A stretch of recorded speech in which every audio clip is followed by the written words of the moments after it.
नमस्कार, मी पंजाब डक. आज आहे 19 नोव्हेंबर 2025. खूप शेतकऱ्याचे मेसेज येत आहेत की राज्यात पाऊस येणार, पण राज्यातल्या सर्व शेतकऱ्याला सांगू इच्छितो की सध्या थंडीचं प्रमाण खूप आहे. उत्तरेकडून वारे सुरू असल्यामुळं दिवसा देखील थंड जाणवणार आहे. म्हणून काय करायचं, गहू पेरू शकता, हरभरा पेरू शकता. आणि राज्यातल्या शेतकऱ्याला अंदाज देण्याविषयी पावसाचा अंदाज सांगू इच्छितो.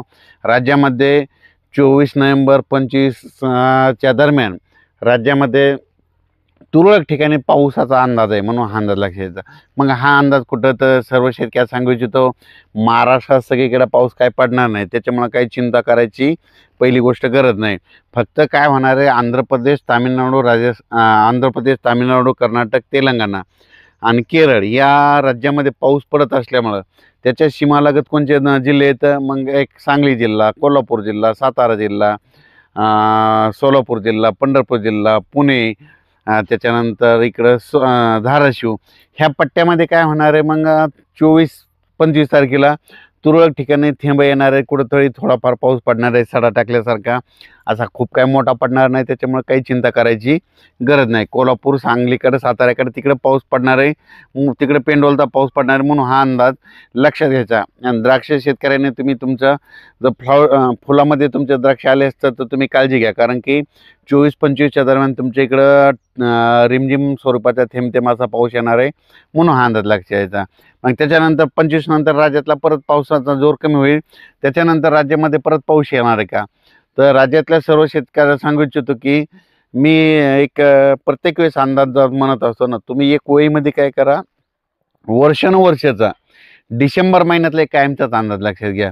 दरवर्षी आपल्या महाराष्ट्रामध्ये 2 डिसेंबर ते 7 डिसेंबर दरम्यान, म्हणजे किती, 2, 3, 4, 5, 7 डिसेंबरच्या दरम्यान महाराष्ट्रामध्ये जितके विभाग आहेत तितक्या विभागापैकी अर्ध्या विभागात मात्र दरवर्षी विजेच्या कडकडाटाचा पाऊस येतो. हे कायमचं लक्षात घ्या.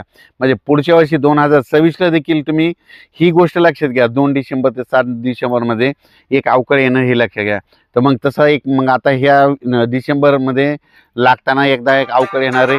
तर तुम्हाला एक सांगू इच्छितो, मग ते पाऊस कधी येणार आहे, तर मग ते पाऊस काय होणार आहे, 29 तारखेपासून राज्यात ते पाऊस येईल. पण ते काय होईल, छत्तीसगडकडे जाणार आहे. मग ते छत्तीसगडकडे जात असताना, नागपूरकडे जात असताना मग काय होणार आहे की त्याचा पाऊस काय होणार, विदर्भात पडणार आहे.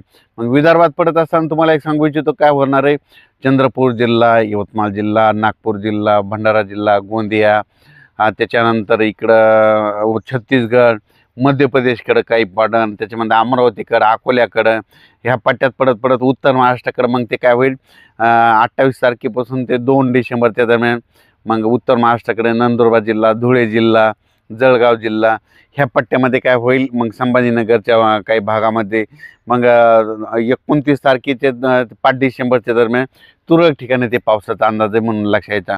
पण मागं जसं पडला तसं काही एवढा मोठा काही खूप पाऊस पडणार नाही, म्हणून हे लक्षात घ्यायचं. आणि उत्तर महाराष्ट्रात म्हणजे नाशिककडं, इगतपुरीकडं तिकडं थंडी जास्त असल्यामुळं तिकडं काही खूप काही पावसाचा असर होणार नाही. पण आता हे जे 23, 24, 25च्या दरम्यान थोडा पाऊस येणार आहे, ते फक्त पश्चिम महाराष्ट्राकडे त्याचं पावसाचं थेंबाचं स्वरूप असणार आहे. संपूर्ण महाराष्ट्रात काही पाऊस पडणार नाही, त्याच्यामुळं हा अंदाज लक्षात यायचा. नांदेड जिल्हा, कारण की तेलंगणाकडे पडत असल्यामुळं नांदेडच्या काही जिल्ह्यामध्ये तुरळक ठिकाणी थेंब येतील, लातूर जिल्ह्यामध्ये तुरळक ठिकाणी कुठंतरी थेंब येतील, परभणी जिल्ह्यात तुरळक ठिकाणी थेंब येतील, हिंगोली जिल्ह्यात तुरळक ठिकाणी थेंब येतील, यवतमाळकडे तुरळक ठिकाणी थेंब येतील, बीड जिल्ह्यात तसंच होईल, त्याच्यानंतर सोलापूर जिल्ह्यात तसंच होईल, पुन्हा धाराशिव जिल्ह्यात देखील तुरळक ठिकाणी थेंब येतील, अहिल्यानगर जिल्ह्यात देखील तुरळक ठिकाणी थेंब येतील. फक्त पाऊस चांगला कुठं पडणार आहे, मग कोल्हापूर, सांगली, सातारा आणि पुणे त्या पट्ट्यामध्ये चिपळूण त्या भागामध्ये थोडं पावसाचं वातावरण असणार आहे. गोव्याकडे जास्त राहणार आहे, पणजीकडे राहणार आहे, म्हणून हे लक्षात. पण महाराष्ट्रात असं मग सगळीकडे असा नुकसान होईल असा काही पाऊस पडणार नाही, म्हणून सर्व शेतकऱ्यांनी हा अंदाज लक्षात घ्यायचा. त्याच्यानंतर काय होणार, राज्यात परत हे 5 डिसेंबरपर्यंत राज्यात वातावरण खराब राहील आणि परत पुन्हा एकदा तीव्र थंडीची लाट येणार आहे. याचा देखील अंदाज आपण परत पुढच्या अंदाजामध्ये दिला जाईल.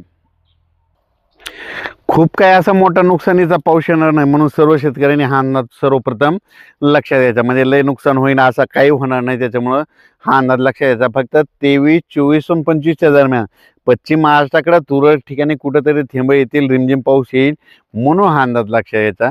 राज्यामध्ये असा मोठा नुकसानीचा पाऊस होणार नाही म्हणून माझी शेतकऱ्याला विनंती आहे, ज्यांचं हरभरा पेरणी चालू असेल तर पेरणी करू शकता, गहू पेरू शकता.